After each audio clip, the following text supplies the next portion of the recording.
Welcome to the Potter Buchanan Show. Today, we will be speaking with Mary Horton, Realtor at Boston Connect. Thank you for listening and enjoy the show.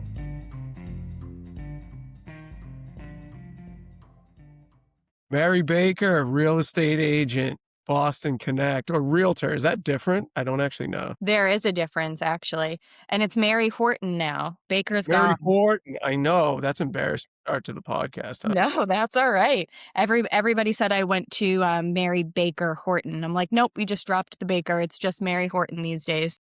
In my brain, it was Mary Baker Horton, but I might have made that up altogether. I mean, it's hard to give up such a easy name. Yeah, well, when we spent the bulk of our time together, how long was you helped me get my house? Excellent work, by the way. Thank you. It was really like, what was it? It was like 3 months, or I don't even know. It was like every weekend we spent together for so long. Oh, yeah. I mean, you guys were 2022, 2021, 2022 when you bought? Yeah. So you guys experienced what I like to call like the tornado reckless phase of real estate. Not that we're much better these days, but you were in the thick of World War III, no pun intended, no political joke there. Oh, no, certainly not. But of what real estate was like after COVID. Like that was the height of it. Yeah. So you were in the trenches for sure. I sort of blacked that out that was during COVID times. Is that why it was so difficult, or did we just not know what we were doing? No. So realistically, after COVID, probably May, June of 2020 through really all of 2021 and even into 2022, we felt this huge influx of either remote work happening. South Shore got inundated with buyers. We had crazy low interest rates that I hate to be the one. I'm sure other people have said this on the show, or if you've had any other real estate people on the show, but we will never see those interest rates again. We're not going to see interest rates in the twos. So everybody stop waiting. Yeah. Twos and threes, it's never going to happen. I'm praying for fours one day. We'll see fours again, high fours. But that coupled with low interest rates, no inventory, buyers being able to remote work from home, not having to commute into the city, it just created the perfect storm of an influx of buyers with very little inventory. So you were doing sellers had the pick of the litter, 10 offers to choose from, 20 offers to choose from, and people were willing to go and do some crazy things to get houses. Yeah. So you were in that and you survived and you made it through, and it was not easy for you guys. No, it was a struggle, but I mean, ultimately ending up with this house, I think for whatever reason, I think only 3 people went to the open house and we got it, and it's ended up being perfect. So it all worked out in the end. Yeah, that was an interesting one because I think it was a combination of coming off of. So the house, unfortunately, I'll never forget the phone call to you about the Lance house. Yeah. And how that all transpired, which, I mean, I could go into a whole class about how to teach people what a suitable housing contingency is off of your transaction alone. Yeah. Because of what happened to you guys. But yeah, coming off of that and then finding your house right off, I think 2, maybe 3 weeks later, not even. I remember it all just happened really fast for you. So it was kind of the perfect situation. So chips fell exactly how they needed to in order to get you guys a good house and a location that you liked. Yeah. Go over that though. Cause I remember. Did you black that part out too? Oh no, I have a terrible memory in general, but so we had the offer accepted on the house, but there was the terms in the contract that didn't allow us to buy it. Correct. So the seller made the seller's agent represented on the Lance house. So not the house that you're in, but the house before. They represented that they had a property. So the listing was subject to the seller finding suitable housing. And then we had a verbal conversation with the agent when we were at the open house and then subsequently afterwards. And he represented that they had a place to go. They already had that under contract and they were moving into that. They were going to go into the city, if I recall correctly. And then so our offer, because of the information we were given, there was no contingency within our offer that said it was subject to the seller finding suitable housing. And they accepted that offer. So that contingency, it doesn't matter if it's spoken about beforehand. It doesn't exist unless it's in the offer. Period. End of story. If it doesn't make it into the offer, then the contingency does not exist. The tricky part with a suitable housing contingency like that, though, is realistically, you can't force anybody out of their house, right? So for us, we got the offer accepted. You went through home inspection. Home inspection went well. Can't recall at this point if we had negotiations with home inspection, maybe minorly, but everything went well. We were moving on to purchase and sales agreement. And the attorney on the seller side was the one that found that the contingency did not make it into the offer, or it was not put in the offer by the seller's agent. And he was the one who kicked it back and said, my sellers won't be signing, essentially. Yeah, and now I had the phone calls coming back. I remember I how bummed remember where I was out driving. That's you how were. devastated I was for you. Yeah, I it's just remember like, where I was, uh-huh. where I was going. That was a tough phone call, and you took it like a champ. I don't know how the news, how breaking it to Michelle was, but you took it in stride for sure. Yeah, I mean, one thing I can do is take bullets or take disappointment, and just keep rolling. Yeah, you got to roll with the punches sometimes, you know? Yeah, it's probably one of my higher skills is to I'll just compartmentalize stuff and just put it over here, and then it's like I'm basically the dog in the fire meme at all times, just like, "It's fine, it doesn't matter. It's fine." It's Like, everything's gonna work out. It's yeah, all good. yeah. Well, I mean, you can't control a lot of things in life, and it's as long as you wake up and choose to just keep moving, Yeah. you'll be I don't alright. know that that real estate agent felt that way about me afterwards, because I certainly read him the riot act, Yeah, about how contingencies work. But at the end of the day, you can't force somebody to move, and suing them would have been pointless. All you guys wanted was a house, because recall it was before Michelle was very pregnant. yeah, very So we're like, pregnant. we just need to Yeah, get we need move on. yeah, and we closed, and then we were in our apartment for 2 weeks, and then he was 2 weeks old, so it was 5/1/22. 5122.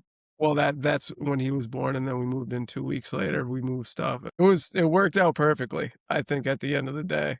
But I wanted to ask, so you've been in the game almost 14 years now. Yeah. That's crazy, and it's like that's basically all you've done for your whole career, right? Yeah, so, I mean, full disclosure, I'm 36 now, so I got licensed when I just turned 21. I got my real estate license, and I started working at Boston Connect, I believe, in September of 2012, Yeah, and I've been there ever since.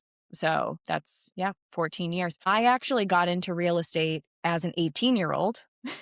yeah, Um, I was a workaholic before. I mean, full disclosure, we were chatting before the show a little bit, and I said my life has been career, basically, career, marriage, and kids. That's like, it's kind of what I've done. But I was a workaholic even when I was in high school. So my high school guidance counselor came to me and she said, "Hey, there's this real estate agent who's looking for an assistant down the street, and I think you would be like great for it." She also happened to be my boyfriend at the time's aunt. So yeah.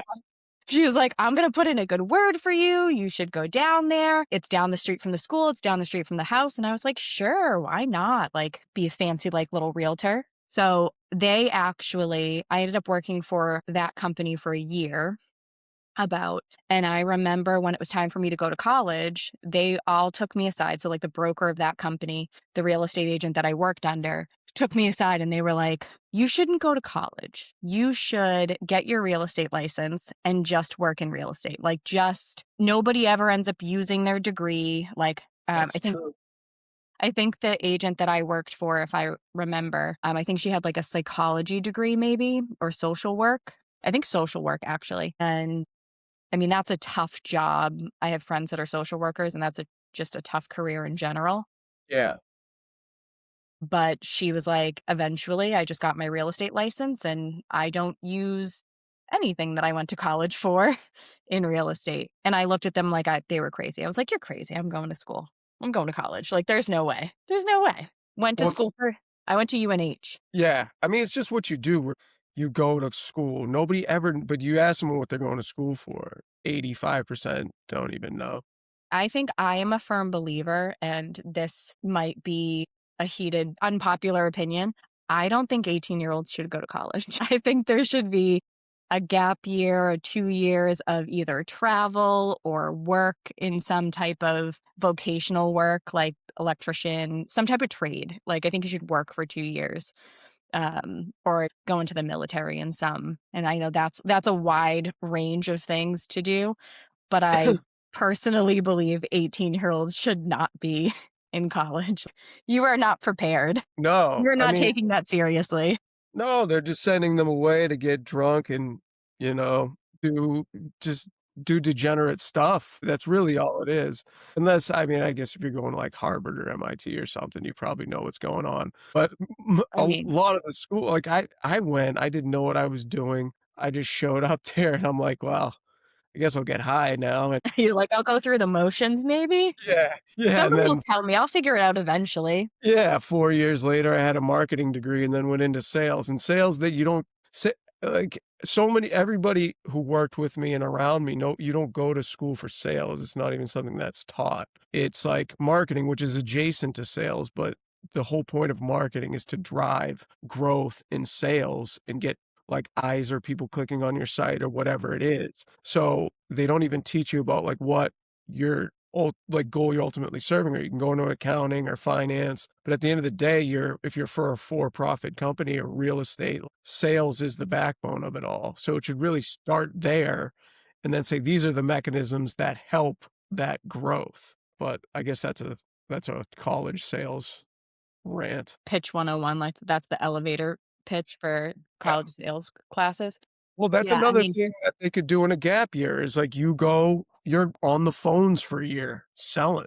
or just working under somebody in a trade that you think that you might potentially want to have something to do with.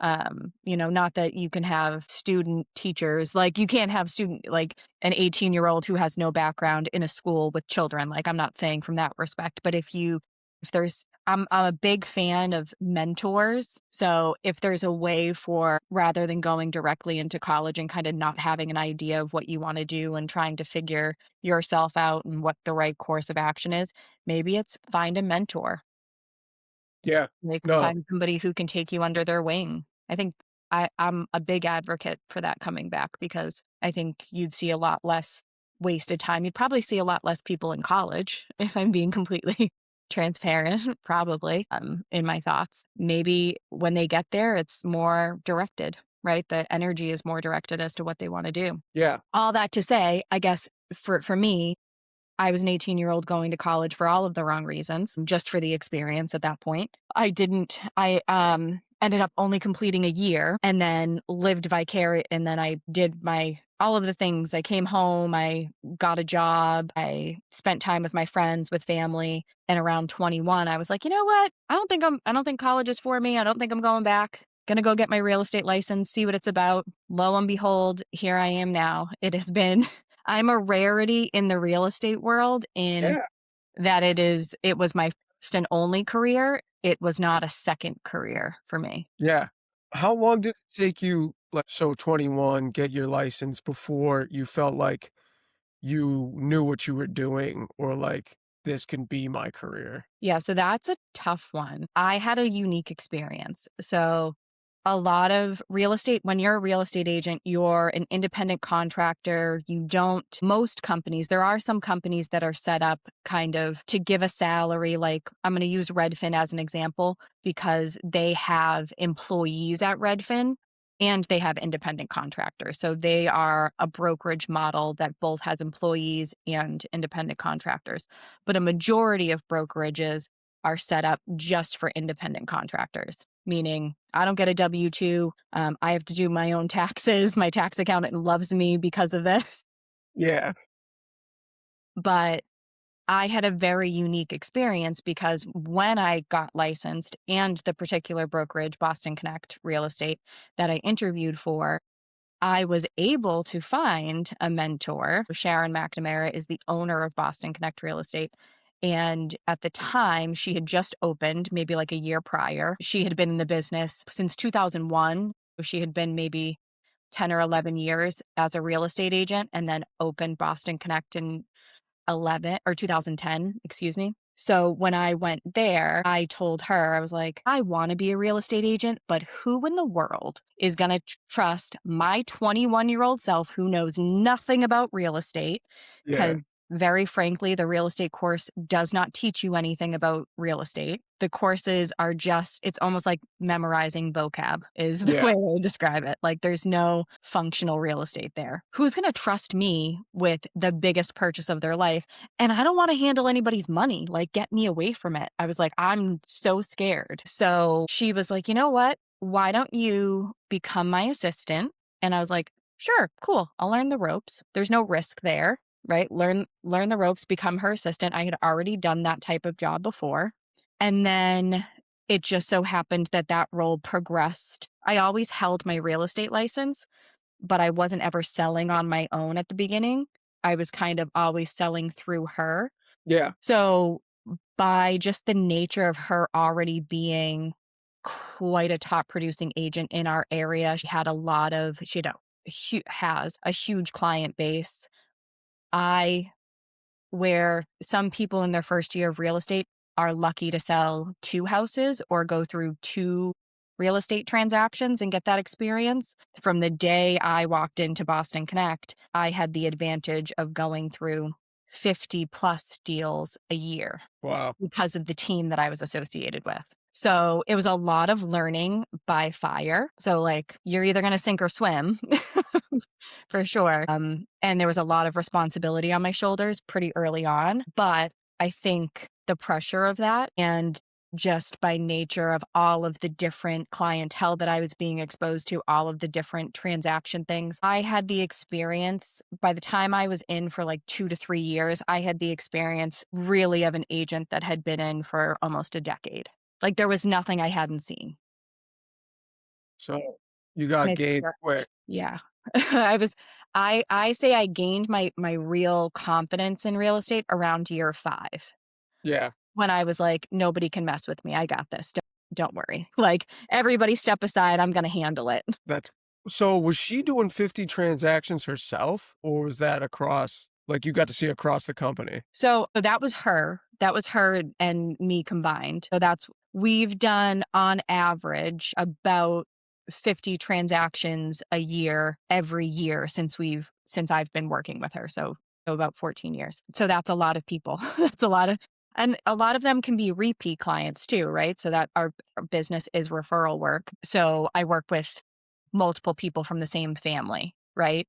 And you get to know the families really well, but it's different houses. So different houses, different sellers, different experiences. So that was just her. But I did also have the advantage of looking at kind of high level what the other real estate agents were doing and learning from them as well. So is that your mark if you set a goal for the year? That's what you wanna hit? Yeah, I so for us, it's a little bit different now because transparently, I've taken quite a step back over the past year-ish, year and a half. But if we did 52 houses a year, which would be 1 house a week, that was always kind of like our target. That was our goal. And her and I have been a team well, realistically, like a real team for 14 years, but we moved into a partnership a couple of years ago, maybe right after 2020, actually 2021. I think Yeah. we turned into a partnership. And then from there, we kind of just balls to the wall, man. Yeah. Uh, Just I fast and always furious. I always wondered because, like, when we were going out during the COVID times, like, I was like, "I hope Mary's" I just, like, can she really afford to spend all this time with us? Hope somebody's buying Well, so houses with her. it's funny because the reason that we worked so well together for so long is because she would always say, like, she loved selling houses. So she loved being a listing agent. But she does self admittedly, she was like, I didn't enjoy being out with buyers. I was the exact opposite, where I was like, a house is a house is a house. Like, I can't talk to four walls. Yeah. But I loved working with buyers. So for me, before I had kids, I mean, my husband's also in real estate. We would be two passing ships in the night, kind of doing our own thing because I mean, I'd be out showing houses at 8 o'clock at night and sometimes seven Yeah. o'clock in the morning, and then on the weekends, it was just something I gave it absolutely everything that I had, 100%. I could I mean, I could tell because you were with us all the time. You would answer all the time, and I'm just like, "She's just grinding." I was like, I was happy, obviously, for us, but I was also happy for you. I was like, "Thank God Mary I got us did out." I did get a lot of like, during that phase of life, I did get a lot of, "When do you sleep? When do Yeah, you sleep? When do you take a day off?" And I'm like, "Days off are random. If yeah, they happen, it's great." Now it's a lot more structured just because I have to be with the baby. yeah. So, my life looks a little bit different. I joke that if I worked 80 hours a week before, now I kind of work like 35. Yeah, I'm a full-time employee. yeah. Well, that's a good scale back. Yeah, once the children changes the equation. How old is now? He is 17 months now, which is Okay. wild. I don't even know where my life has like, what happened. It goes really fast. Sadly, I'm That's kind what of, they like, are. devastated by it, actually. I know.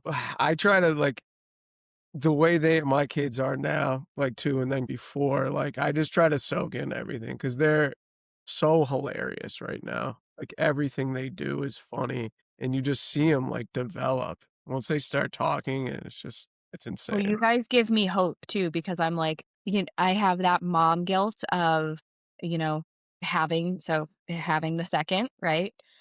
Yeah, I'm like, he's not gonna like my first is no longer gonna be the baby, and yeah, is he gonna feel like he's getting replaced? But then when I saw him at the event that we had at the office for Christmas, they're just like two little buddies, and I'm like, oh, it's gonna be great. They're gonna be best friends. Like it's built in bestie. Um, yeah. you know, you're no longer the favorite. Well, I'm still the favorite, don't worry about Dad's that. still the favorite no matter what. Dad rules all. The Michelle guy, but he's attached to my hip. I feel bad every time it's bedtime. We switch off, and it's we do adventures. So he likes the way I tell adventures, which is basically I'll take a couple Paw Patrol characters. They'll get in some sort of disaster, go to a jungle, and that's it. And you do a different story for everyone. Mm, Now he stops me a lot during the stories to ask questions, and I'm like, "Buddy, like, like tonight, I'm like, we can do one apiece. Like, I got something to do." And then he's like, "I gotta tell a second. This one's connected to the first one, so it's like a double." And I'm like, "You're sort of skirting the rules there." I was made like, him up. "Make it quick. Like, let's wrap it up." And he did, which is good. So, what of 17 months? Like, what surprised you the most, or like, what's been the best What part so far? surprised me the most, I mean, this Yeah. kid still does not sleep. You got that yeah, it was one of those. He finally started sleeping at, like, 2.5, so you only have, like, a little longer to go if he's on the trajectory. So Sam and I were thinking the same thing, and then we're like, "Oh, but he's totally gonna hit like a regression when the baby comes." And we're like, "Oh, we're just like we have a pretty good rhythm. He goes down, but he's up like, every couple of hours during the night." And I made the decision to co-sleep pretty early on, and he wants to be with me. He's sleeping in my bed pretty much every night at this point. And I was like, before I had kids, I promised that that was never going to happen. I was like, "No, you're never coming in the bed." And then no. I mean, he's taken over. People love that hard line, and some do keep it, but I never cared. When we had the guest room before, it would be every night, middle of the night, he'd wake up, Michelle's pregnant, or I'd get and we'd go sleep in the guest room every night. He finally just one night, it'll just happen, and people one thing me and Michelle talk about all the time is people, like, are obsessed with the sleep schedule, like, Yeah. there's some formula to it. There's no formula. Your kids come out and they sleep or they don't. This is like a hill I'll die on.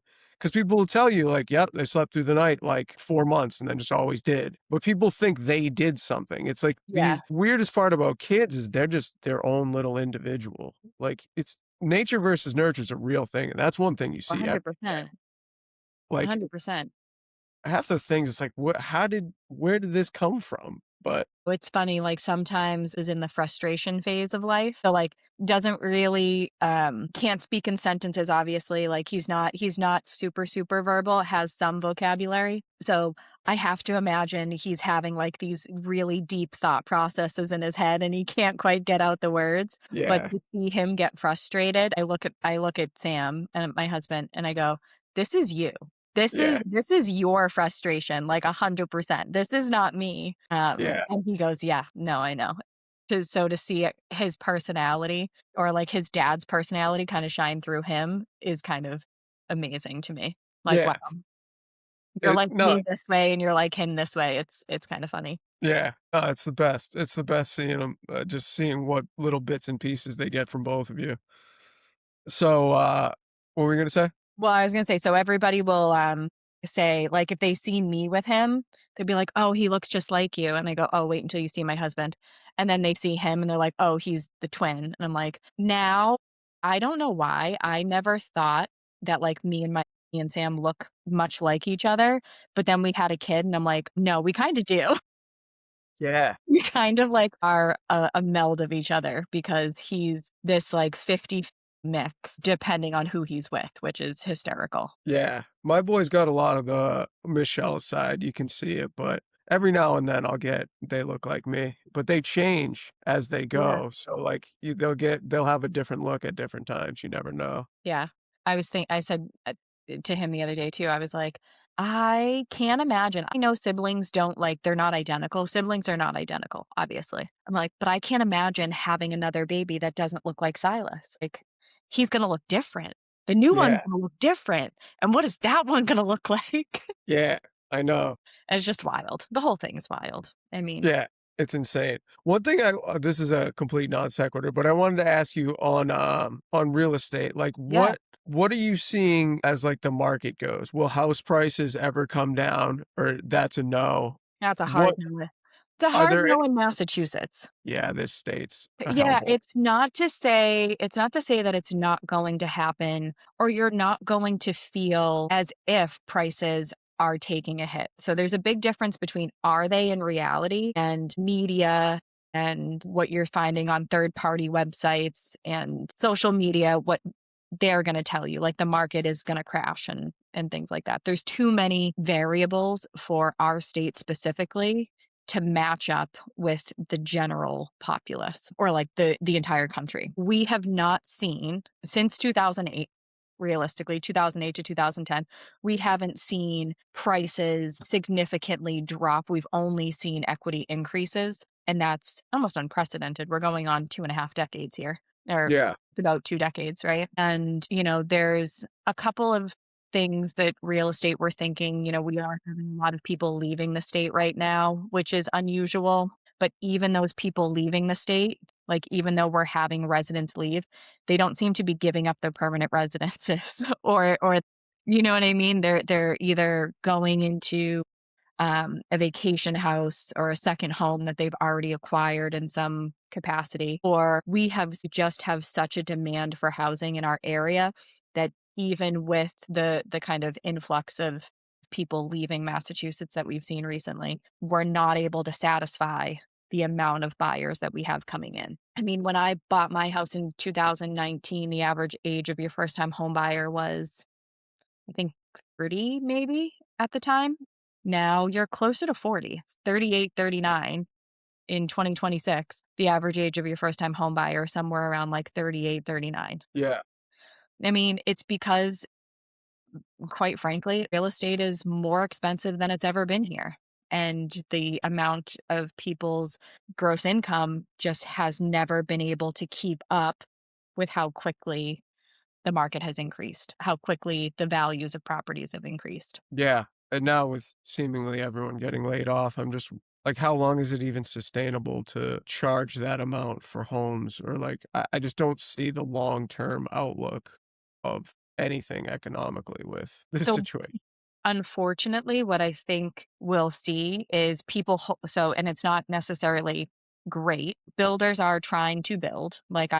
We work for one specific builder, and they have multiple communities across all of the South Coast that they're constantly trying to, you know, create inventory. But it's not feasible for them to create as much new houses as there are new buyers.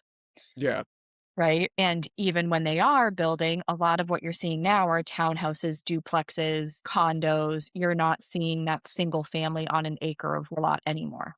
because the land is finite and it's too costly for builders to build that way. Yeah, I mean, all every day you see a new condo complex being Yeah. erected in, like, the smallest plot of land that they could fit it in, it seems like. Oh, yeah. I mean, people are always amazed with nobody wants new construction to be happening around them, of course, because it changes what we're used to. It, changes the dynamic, brings more people into the town, changes the diversity and or just the dynamics of the town in general. But Yeah. it's necessary. It's 100%. We're at that point where we need builders to be able to build, and we need Massachusetts to encourage them to build and not um, make it so difficult and so costly, because otherwise they're just going to take their money and build elsewhere, which means they're going to take our people with them. The Yeah. people are going to go where building is happening. This state could use a reduction in population, though. It is impossible to drive as a North Shore native.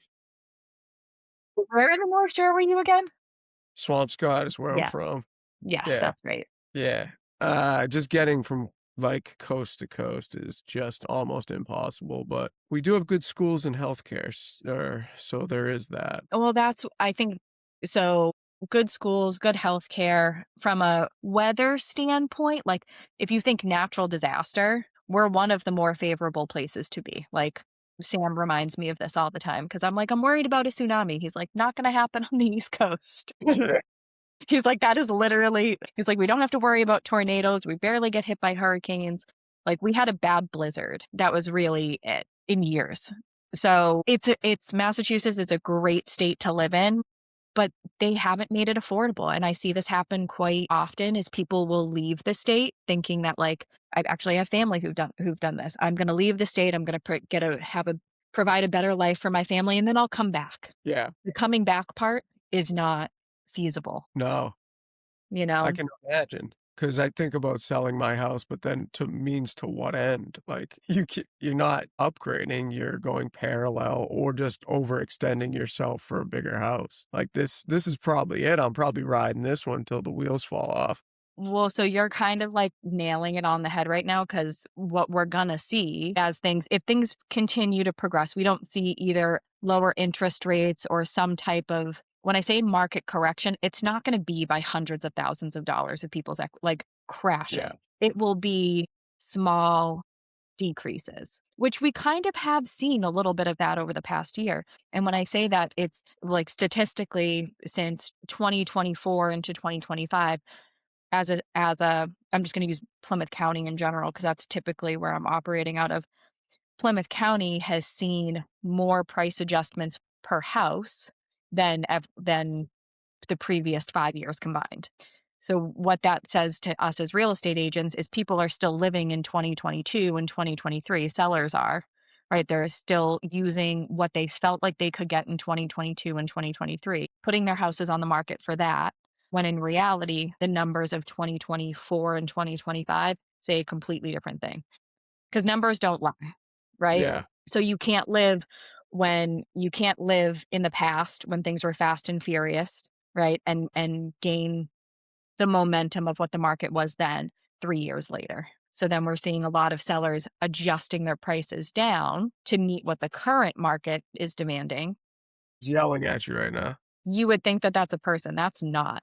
That is my 16-year-old cat. I could tell it was a cat. At first, I thought it was Silas. No, everybody thinks it's a child yelling at me. It sounded like at first, and then I realized it was a kitty. No, it's just my old man that I've had, essentially since I got into real estate. He was found in a dumpster, and I ended up with him.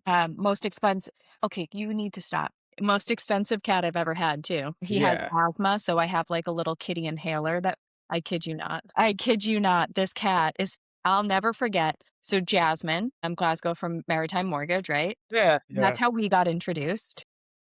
She when Sam and I were going to buy our house, she was looking through our finances and she calls me up and she goes, "Mary." And like we're not really like great friends at this point. Now she's like my sister.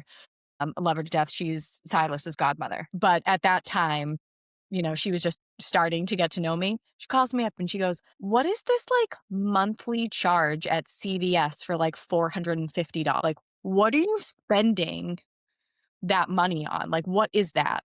And I go, "That would be my cat's inhaler that is not covered by kitty insurance." Kitty insurance is a scam, you shouldn't have that. They don't cover anything. Well, he already was diagnosed, so I never got kitty insurance, but she was like, "I Was think," it she a goes, pre-existing condition for a cat? yeah, seriously. She was like, "I think it's time for him to go to kitty heaven," and I Yeah, think I a think lot of so. people would agree with me. So I just that always sticks out to me. She was like, every time she sees him, she's like, "It's the $50,000 cat at this point," Yeah. Oh, because he's had that's asthma really since he was 5. and you've Every time never I see the vet, he goes, "You've done a good job at keeping him alive." I didn't know cats could even have asthma.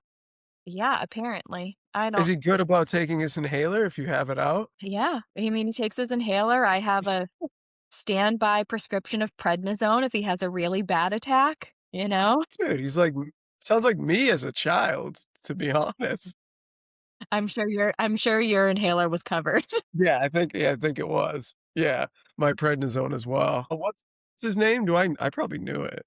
Well, so his real name is Oliver, but we call him Jaja, Jaja Binks. Don't know Oh, why.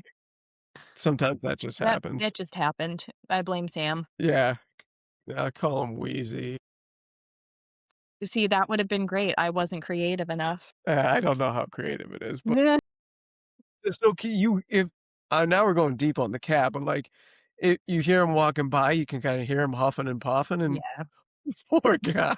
I mean, he's old. He's an old man now. He's frail. Like, Yeah, every year I get out of him, I'm like, "You are really you're really strong, buddy. You're a good cat." And he's good, like, he loves Silas. He deals with my 2 crazy dogs, yeah, but he gets the zoomies right about now and starts screaming. there you go. Catch-22. Yeah, tomato cost us some money this year. I forget, she hurt her paw or something, I don't know, but it was like $800, but I guess I should be grateful that she doesn't have asthma. Telling you. I mean, believe it or not, I feel like nothing in the state gets cheaper. His asthma inhaler has gotten cheaper over time. I mean, it was Great. really expensive, and now it's just mildly expensive. Oh, okay, so he's And I for kind of, like, stretch it out a little bit longer yeah, you now. have. You Like, you don't need it every month, it's maybe every other month. yeah, stretch the meds. Wheezing, he can wheeze around a little bit. Yeah, I'm I like, did as a child, it was fine. I get a pat on the back from Doctor Hopkins every time I take him in, and he says, you do a good job." So I'm like, "I'm doing something right. I must." Average life expectancy of an asthmatic cat is, like, 10 years, so I'm good. Well, Doctor Hopkins likes you because 'cause you're a good customer, and he knows Yeah, you're gonna keep your animals like, alive. Oh, he's gonna close the doors when I leave. you could be keeping them in business. So, one more question on real estate. Yeah, Is no, this please. problem still existing where, large companies, BlackRock, all those are buying all homes cash and people can't get them? Or was Well, there a law put in place for that or no? so it doesn't happen a ton in Massachusetts, but and Sam actually could speak to this a lot better than I could because he does a lot on the investment side of real estate, but Yeah, in areas where lower income, like, and when I say lower, not necessarily lower income, but housing is a little bit cheaper and the areas are more vast. Yeah, BlackRock was going in and buying up like a lot of real estate in like Ohio and Indiana, Nevada, that area. Not a ton around here. We just don't build in the same way that yeah, some of the West Coast and the Midwest do. But yes, there are regulations that they're trying to put in place and huge, I'm going to say taxes, but that's not the right word, but huge penalties essentially, or like taxes that these bigger corporations have to pay when they're not adhering to the percentage that they can essentially purchase. yeah, okay. Do I Well, think it's that's a problem? Yes, because I am even in Massachusetts, I think we are riding the line or towing the line towards a tenant state.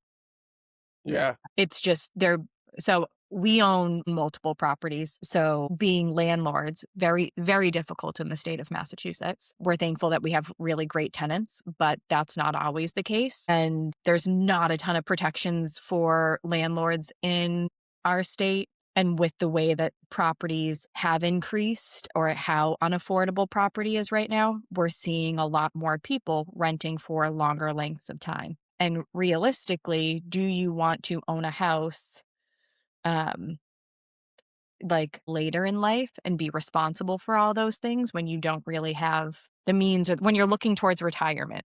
Yeah. You know what I mean? If you've been a renter for a majority of your life, it's likely that you will stay a renter for the majority of your life.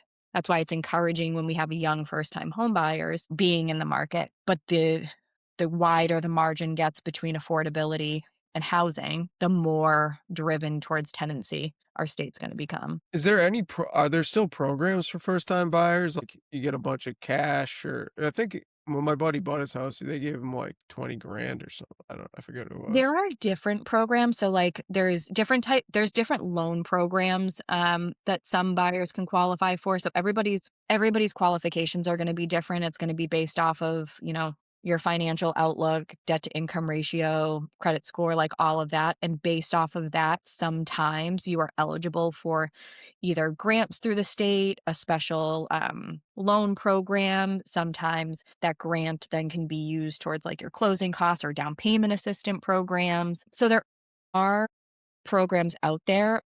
They're harder to qualify than you think they are. Yeah.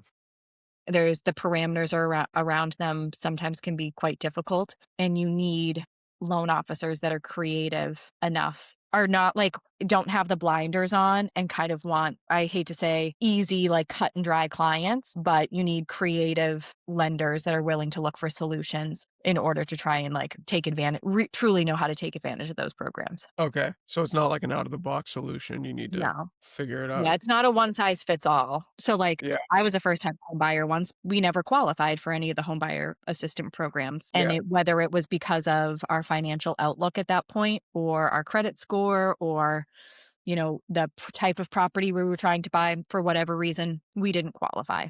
But that doesn't mean that somebody else down the road wouldn't, who had a completely different picture of what they Yeah. were trying to do, That makes sense. you know? All right. Well, so what is Silas?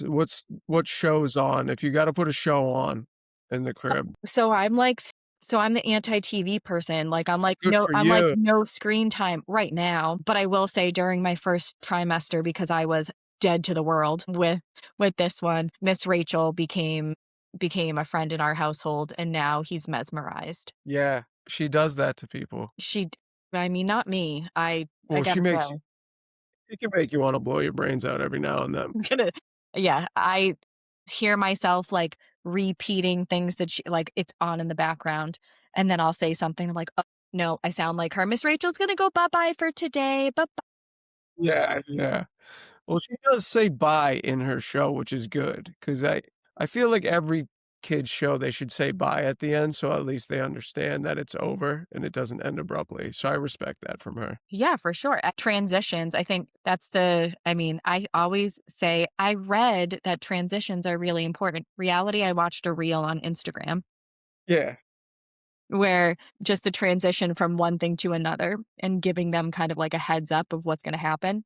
That does work wonders in our household because he can go into full blown meltdown mode if certain things aren't prepped appropriately. yeah, Tonight, mom and dad did not put him to bed. Tootsie, who is his grandmother, who lives in the in-law, she put him to bed, and it was a little bit of a conversation to warm him up to, yeah. you know? No, that's how it is. I'm glad Michelle learned stuff and knows stuff because if it was just dad running the show, but like that, it is very key to explain to them exactly what's going to happen and like that. Like he's very like, what's going on? So you explain the next day to him. If it's a big event, you'll start like a week before and like start to get him mentally prepared for what's about to happen. Well, they must get that a lot from, like, school, right, too? Yeah. School and daycare, I think is no, he's not in preschool, right? Well, no, he's in daycare. Daycare.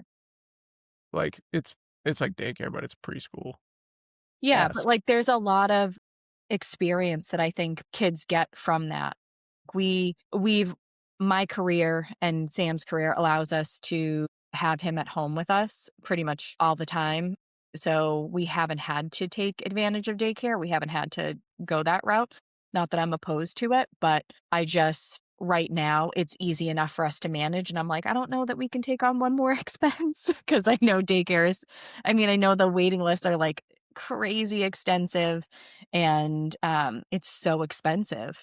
Like, or at Yeah. least I've heard. I actually haven't, like, looked into it for myself, but I've heard, so I'm like, "I'm just gonna try and keep them home as long as I possibly can, and then I'm gonna pay for it later in some." No, no, it can work out either way. I think people talk about socializing their kid, but I also Yeah, saw a reel on Instagram, so it has to be real. She seemed of very course. credible that kids can't even actually socialize till like 3 or 4. Like everything they're doing when they're like it's kind of just bullshit and doesn't mean anything. I kind of disagree with her now that I'm saying it out loud. She was a Yeah. professional psychologist, Well, but I mean, I think I know exactly who you're talking about because me and my mom friends send each other reels like, is this lady for real?" yeah, yeah, Yeah. so, I don't know, but no, Silas will be fine, don't worry about it, and daycare is very expensive. We get lucky 'cause, Michelle being a teacher, they go to the high school, and it's pretty good, like, price-wise, and it's an awesome program, I love that Quinny went there, and now Tate goes there, and I'm excited to take number 3 there. It's the best. When do the kids start? Like, when do the kids start well, no, she'll be off for the summer. Never Yeah, mind. she'll be out for Yeah. the summer, yeah, I'm so excited. You have to tell Michelle I said this. Like, I'm so excited because Silas was a fall into winter baby, which I loved because I got to be in my bubble. yeah, Having number 2, I'm so excited that it's the summer 'cause yeah, then I can just, like, put Silas outside with like, go run, go do something, yeah, not be trapped inside for the winter. I had a girlfriend who had her daughter in December of, 2025, her 2nd, and she was like, like, "This is torture. Being yeah. stuck inside with them is torture." No, it is, and winter yeah, it's just even if you don't have a baby, just 2 kids and you just like, it's just freezing out, it's just like, "What do I do? Well, we're gonna go to the library again?" Like, there's not much to Like, do you with can't young quite read yet you're reading. You're doing all the Yeah, reading. yeah. Well, congrats on number 2. Thank you, you guys too. I'm Yeah, hoping to see you at the hospital. yeah. No, I'm gonna pray for that to happen, and I'm gonna pray that you bump into Sam and you're like, "Hey, are you Mary's husband?" what will happen, even though you've said Sam's name 50 times and I've known his name before, I will recognize Sam and I will forget his name. I know But you. that's good, I can just say Mary's husband, so that'll work. Yeah, and he'll be like, "Wow, this is deja vu. What's happening right now?" It's gonna happen. Yeah. It's weird that, No, like, we're it's manifesting it. I'm gonna text you guys on the way to the hospital. Yeah, yeah, you I should. better get a vice versa text. "Hey, just as an FYI, here we No, go." I'm not even gonna tell Michelle any of this. I'm just gonna be like, "Listen to the episode."